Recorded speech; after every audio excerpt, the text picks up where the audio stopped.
Imagine waking up one morning and you discover that your life savings is gone. And this one is not as if it was not like they hacked you, not that they robbed you. You yourself were the one that gave your life savings away willingly. What have I done with myself since the morning? How could you make such a mistake? It is 2016. Nigeria was in a very bad and deep recession. There was no jobs, businesses struggling. I can't remember when Nigeria had a good time, maybe in my earlier years. But this time, the result was just bad as usual. People desperate for hope and wishing for miracle. Then a miracle, an unbelievable miracle happened. Make money online or something. MMM. Bombastic side eye.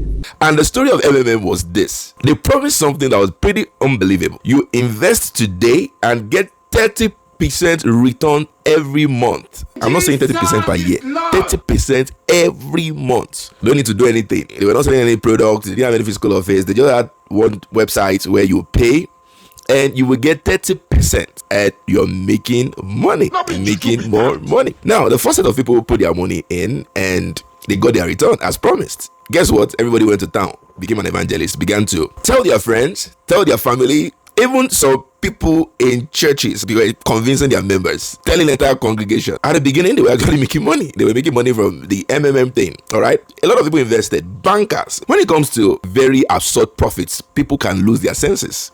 Everybody, if a student were investing in their school fees, some sold land, some borrowed money, some used business money. For example, imagine they give you 10 million to buy stuff, and you quickly put that 10 million MMM, and you're going to get 3 million by the end of the month, and the time frame was so short. So everybody was already dreaming, oh man, you know, it was just greed in massive scale. Early investors were getting paid, and that was fine. However, nobody was realizing what product were these people selling to, give this return on investment. It was December 2016, the D-Day arrived. Right before Christmas, MMM released a shocking announcement saying that, oh, accounts are frozen, withdrawals should stop. Then people people rushed online and said, what's going on?